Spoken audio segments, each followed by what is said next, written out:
This video is kindly brought to you by Squarespace, the all-in-one platform to build an online presence.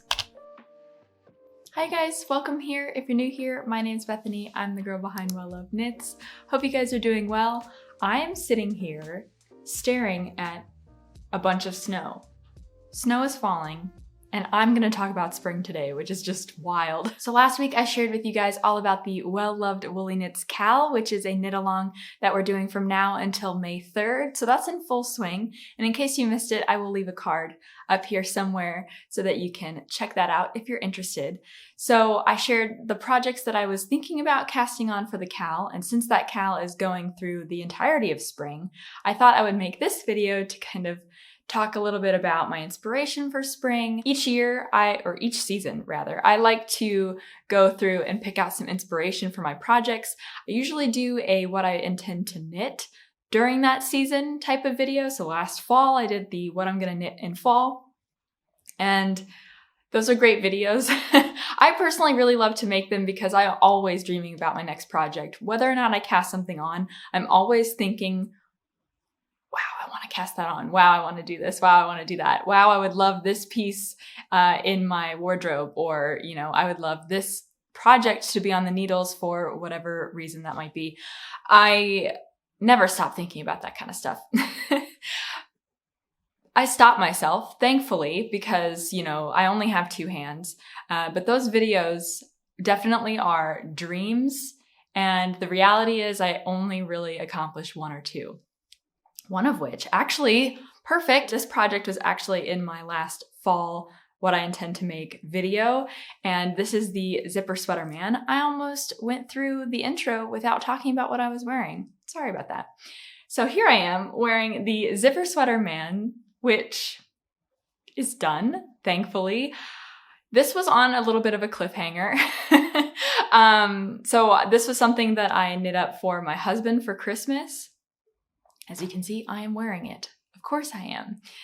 Of course I stole it. This is actually an unfinished object. I was gonna say UFO, unidentified, whatever. This is actually an unfinished object that I had had for a couple of months. And the reason was I just lost motivation on the project because I thought that it wasn't going to fit my husband properly. I mean, this was knit all up for him. It wasn't knit for me, contrary to what you can see right now. But anyway, I got the motivation after sharing with you guys. I got the motivation to get this zipper in, and I'm so glad that I did because it turned out really, really nice. I was saying a lot of negative things about the fabric, and I still don't think that I love it all that much. On me, it looks nice and how I feel like it should. The thing is, I was saying that the fabric was just wrong, and it was almost as if I was dancing around the fact that it didn't really fit him properly. It fits him in certain areas, like along the chest, the body is fine. It fits him really well. It's the shoulders that I just don't think that he's a raglan type of sweater guy, you know? I just don't know if it flatters him very much. If I can convince him, I'm going to get him to put it on and I will show you what I'm talking about and sing my praises while you do it. Oh, this is the best sweater. I like it. It feels very nice. Yeah, tell me about your experience here. Well, I would say that it's 10 out of 10. The zipper works. It's getting caught in my beard, but... Okay, I'm gonna edit that out. What I was worried about was that it was too tight on your shoulders. Well, I mean, no, the shoulders was never the issue. It actually looks good. Yeah. Yeah, the only thing is that the sleeves are kind of a little short. I think I have to pull on them. They're a little short? Yeah, you mean... look, see? Oh, okay. But, I mean... Are they too...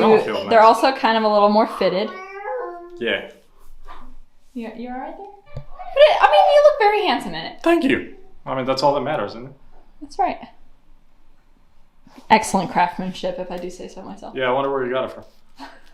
Maybe I'm thinking I just need to follow a different size for the top and then just do less for the body because, again, the body fits him really well. I don't know. I'm going to block this again. I'm going to get some wear out of it first as a finished object. And then I'm going to block it again and see if maybe that makes a difference because I did block it before. I was getting a lot of suggestions from you guys to block it in terms of how the fabric would be. And I would agree that after blocking the first time, the fabric did bloom quite nicely. It's very nice. It's just, I don't know. It's just stretching too much around the shoulders for him. He has very broad shoulders. So I'm thinking I need to take that into consideration for any other project that I decide to do in the future. But yay, this is done. And I'm able to wear it. So that's what I'm wearing today.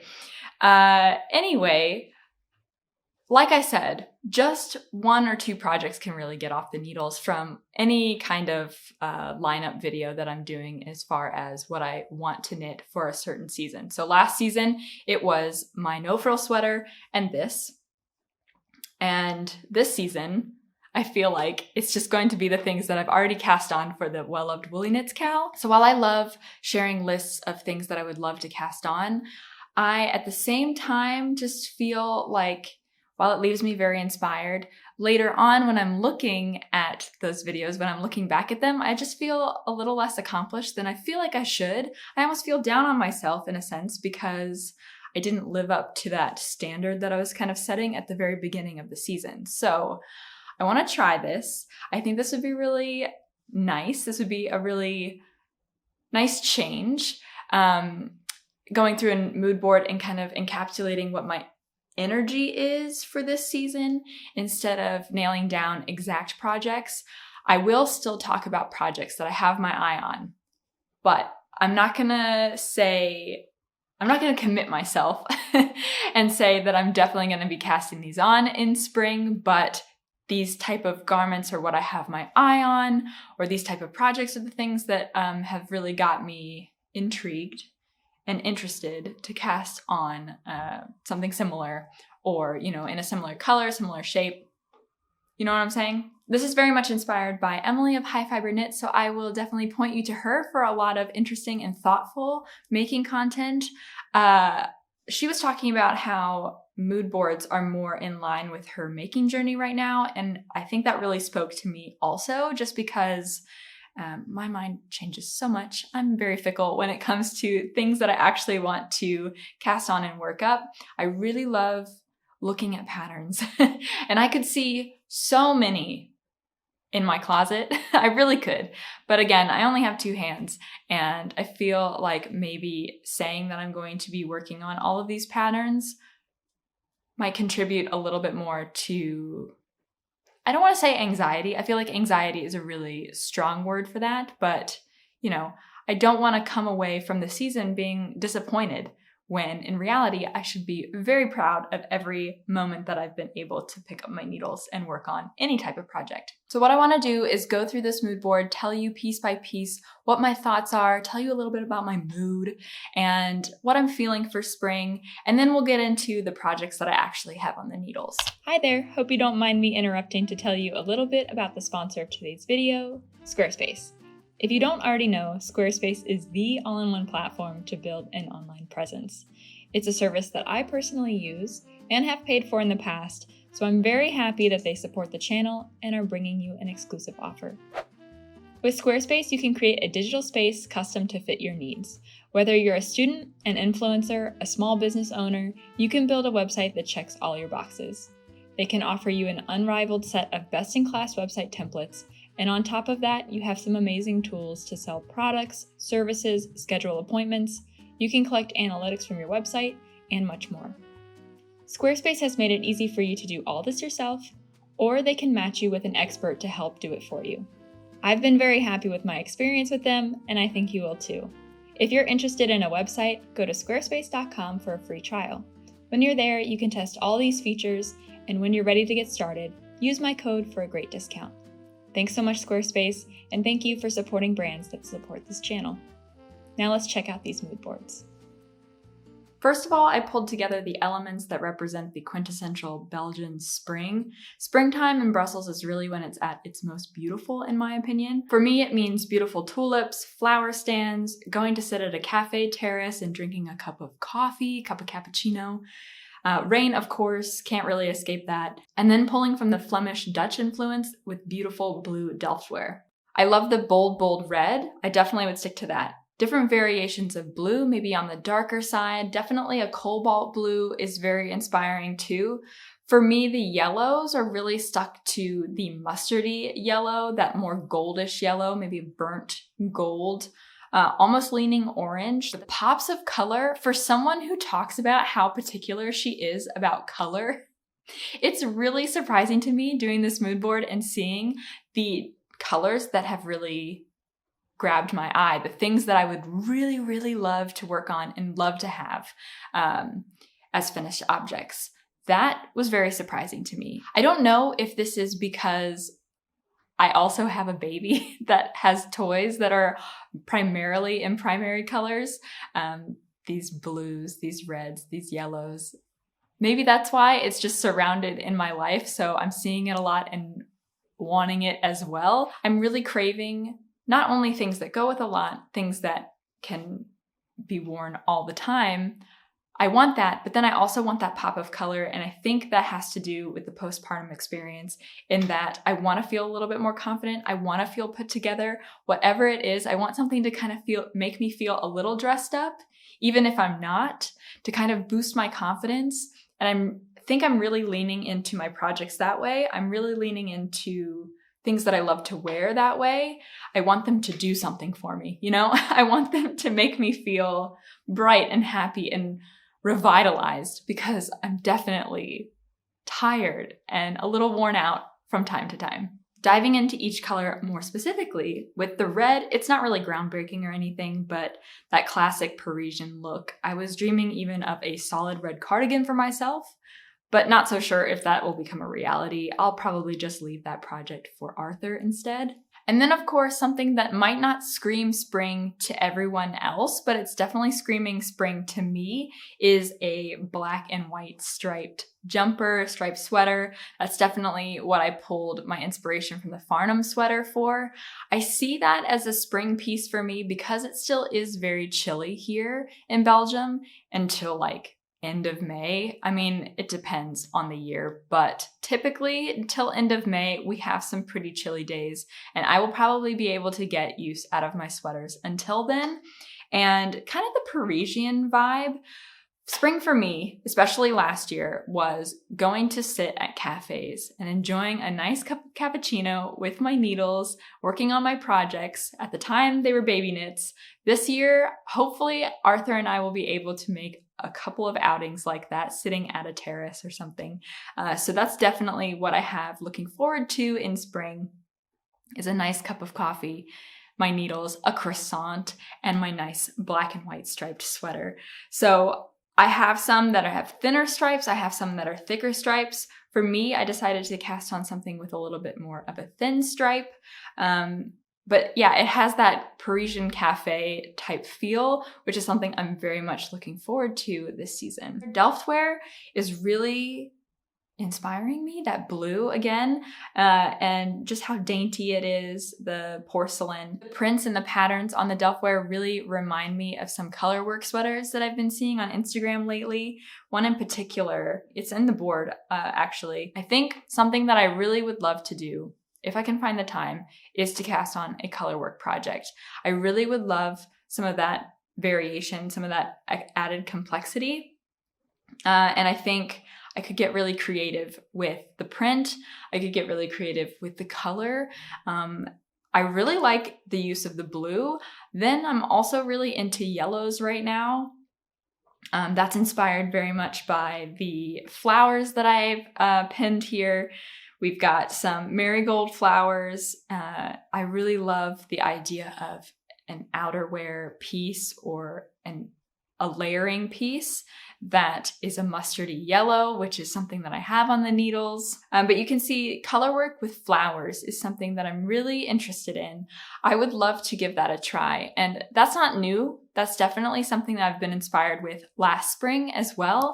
And I even have a pattern that I'm very interested in giving a try. I will leave that shown here as well, so that you can see. It's by Sandnes Garn. It's a free pattern. I have it in English, but for some reason. I think it might be off the site. I don't know how I got the copy, but anyway, that's definitely a top contender if I have the time for a colorwork project. I think now I can show you guys what I've got on the needles. I talked about them last video, but I didn't cast them on yet, and I've got some pretty good progress. So the one that I've really got going is my coffee shop girl vibes sweater, which is the Farnham sweater by the Knit Purl girl. I've got some pretty good progress here considering it's only been a week. And this is honestly only been a week because I cast this on March 3rd because I had to recast it on. I tried to get a head start, but I made some decisions about the fiber that I decided to use, and I ultimately decided to just go for 2 strands of the woolly knit fiber instead of pairing it with the mohair, which is recommended in the pattern. And I'll tell you why. You know what? I might be saying things that might get me in trouble. Not get me in trouble, but something controversial. I hear all the time about essayer mohair, and I have to say, not really impressed. I don't really want to put myself in a box and like bash them or anything, but I guess I wasn't expecting the mohair to shed so much for what I considered to be a very luxe brand. I don't know why. Maybe it's really not that luxe of a brand. I was just putting it on a pedestal, I guess, because I just see it everywhere. I see a lot of Scandinavian knitters use it, and I guess I idealize them or idolize them in some way. And in turn idolize that brand, that product. So I, anyway, started knitting with the mohair, and I had only gotten maybe a couple rows in on the back, and it was just shedding like crazy. And all I could see was just little fibers that would eventually go into Arthur's mouth because, again, this is a well-loved woolly knit. That's the whole point of the cowl. This is my first project for the knit-along, and the whole point is that I would wear it a lot, and I do not want the fiber to be the reason that I don't put this sweater on because everything else I absolutely love about the sweater. So I had to unravel it, and then I just decided, you know what? I am not waiting for mohair, and in fact, you know what? Maybe this time I just skip mohair altogether. So I'm actually very happy with that decision. I don't think that I'm gonna regret it. I will say that might impact how this wears over time. This is a merino wool that I'm using from Woolly Knit. I'm using the carbon black and the cream colorway of the merino. And, you know, merino is a little bit softer, a little less durable, and normally I would pair a mohair with it. Usually, whenever I'm knitting with wool, I pair mohair with it. I guess I'm starting to make the conscious decision that maybe I don't want to be doing that when I have a baby that's literally putting everything in his mouth. So I just decided, let's go ahead and do the merino. So I think what I'll have to end up doing really with this piece is just shaving it a lot to get pills off, because I just have a feeling that now it's going to pill a lot more than it probably would have with mohair. But I will be interested to see how it goes over time. So far, I'm really happy. The swatch that I blocked, actually, I have it right here. So organized. This is all blocked. I really liked the fabric, and I used 2 strands just because I didn't have the mohair at the time. So I'm glad that I made this swatch because it was very easy for me to make that decision, like, hey, let's just stitch the mohair. This is gonna be just fine. My gauge is off by 1 stitch. I have 23 instead of 22, I think. Is that, if you have too many stitches, is that, you need, I'm not doing the math right now. I haven't even had enough coffee. Where am I at? I just finished the front. I was working on, so you start in the back and you do German short rows, and then you work the back panel, and then you pick up for the front panel. I read incorrectly, and I thought that the length was measured from a different part of the body in the back. So I cut my yarn and started working on the front too early. So now I'm going back and fixing that on the back. So once I finish that, I'll be able to actually join this in the round. So I feel like the yoke being done, it's Wednesday now. That's pretty good. Less than a week for me.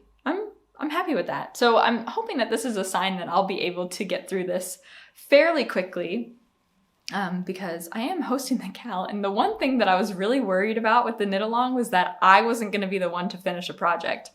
So I think we're in good shape. Really love this pattern by Sophie of the Knit Purl Girl. I, of course, love the look of the sweater, and I'm very happy with the pattern so far. It's extremely thorough. It's extremely thorough, and I think that's a great thing. I am just kind of coming away from the fact that I'm so used to knitting one designer's patterns, Petite knits. I'm so used to it. So anytime that I use a new designer's pattern, it takes me a while to get used to it. This is what happened with Andrea Mowry's patterns. I think I figured it out now. I know her style, and now I'll get used to Sophie's style as well. It's just very interesting from designer to designer, how much you put in, how little you put in, which kind of brings me to my second cast on, which is the Colette jacket from Witre Design. Talking about polar opposites, this one has all the information that you could possibly want. Maybe more so if you're arguing one way.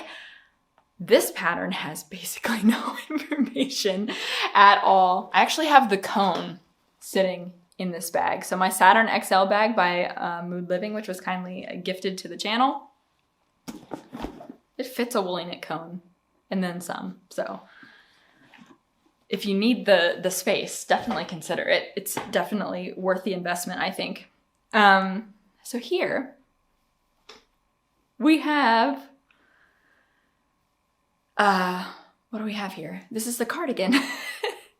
Yay! It's a beautiful little cardigan.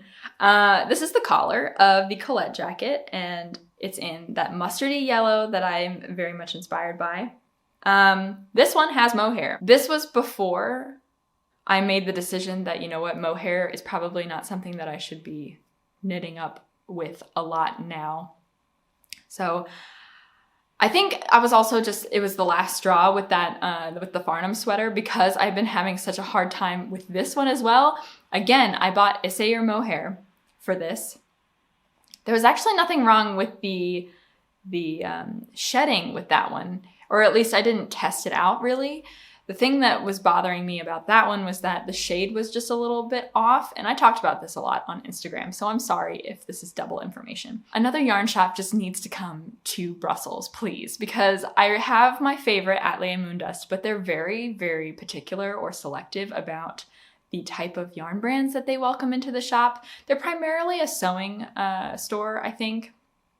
They have a lot of fabric and sewing notions, and they have a nicely curated corner of yarn and knitting supplies and things. But I just feel like we need a yarn shop that's just all yarn, that just has all of the yarn that I need, because everything that I order actually comes from the Netherlands. So if you're in Belgium, the Netherlands, that's where I get all of my yarn from, which is just painful because I had to pay a lot of money to return these skeins that didn't work out, because again, like, I don't want to hold on to yarn that I don't really like, but I hate that I have to shop online for yarn, because things like this happen where you look online and it's a completely different color than what it is when it comes to you in person. It drives me absolutely up the wall, but I have to do it. It doesn't matter. Here's the woolly knit cone that I'm working with. This is the Inca Gold Merino cone, and it's a very, very yellowy gold color, which is exactly what I want, but I still wanted it to be a little bit more on the musty, like muddy side, which is what you can see I achieved with this mohair right here, which is actually Filcolana Tilia.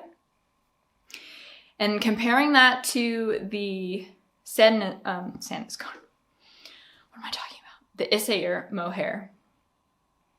It's not as, it sheds. Mohair sheds, I know that, but the Essayer mohair shed a lot. It was like, I pull and all these fibers came out. This minimal shedding in comparison. So I've only got a collar here of the Colette jacket, and I knew when I was doing in my last video, I was talking about how these patterns are basically just going to duke it out for my attention. And I kind of knew that the Farnham sweater was going to win out on this one just because of the stripes. A lot more fun to knit in that way. And something about black and white yarn, black yarn in particular, it's a color in of itself, I have to tell you. I know that I was going on and on about how much I want color in my wardrobe, and then the black and white sweater is winning, but working with black yarn is a color. It is. Black is a color. This pattern is going to be interesting because I feel like the translation's a little off. I've tried to work with Witre Designs patterns, and I knew this when I selected this pattern. I've had trouble interpreting her patterns in the past. I think it's just a language barrier thing. I don't think it's necessarily I tried the Western tee, and I don't really remember, this was 2019, so I was still new to like garment knitting like that instead of paneled knitting. That was a huge thing that I was doing in 2019, was paneled garments, like anything from Wool and the Gang, paneled and seamed together. So that was my first time doing a bottom up t-shirt.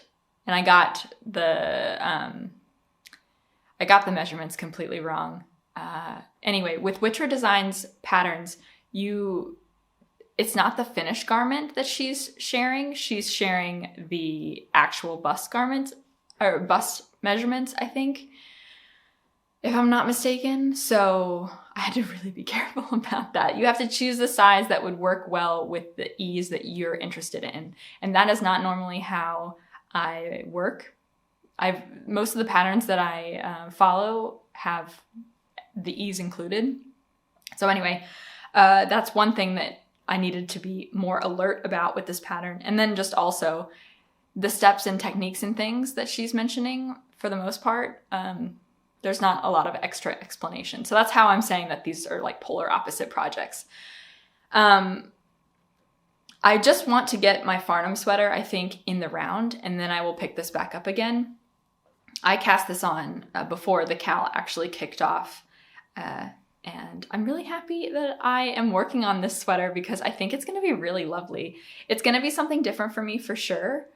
But a cardigan like this, a little bit of a pop of color, a layering piece, I think that is going to work really well for me and kind of testing out my feelings with color.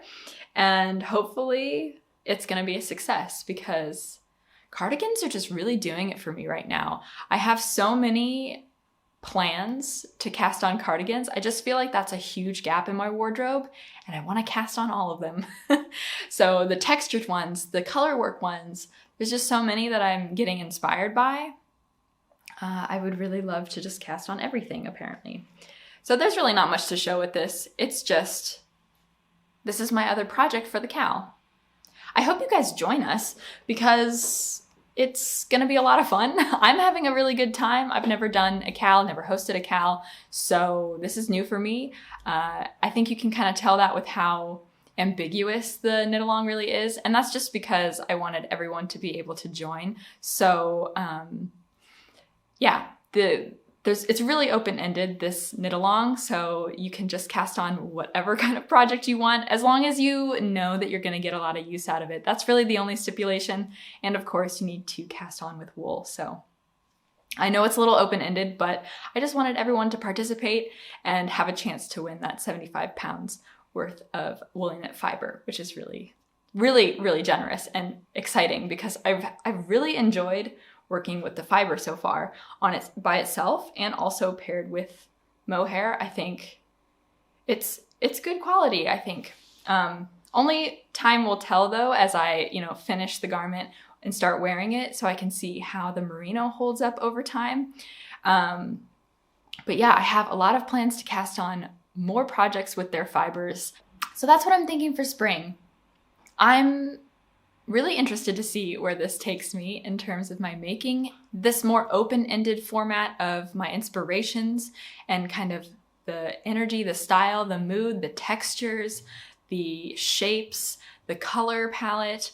Those things are really just a guide for me, and I'm really interested to see at the end of this season where that really has taken me and what I end up accomplishing, because making-wise, I think, yeah, since I do change my mind so frequently, this is definitely a more freeing format for me to kind of use as a guide and not feel so down that I didn't actually do the patterns, that I didn't have enough time to knit the pieces that I mentioned. I think if I have 1 or 2 pieces that I come away with from this season, I think I will be able to achieve that overall mood that I set out at the beginning of this season. So I'm going to enjoy the last couple of minutes with the snow before Arthur wakes up from his nap. So thank you guys for sitting down and chatting with me. I hope this brought you some inspiration. Definitely let me know what you're thinking about for spring. We do have a couple more weeks until spring officially kicks off, but I'm already in spring in my head, so I bet you guys are too, because winter has felt a little long, hasn't it? Anyway, thank you guys for being here. Definitely like this video if you liked it, and maybe subscribe if you haven't already to stick around. We would love to have you here, and I'll see you guys in the next one.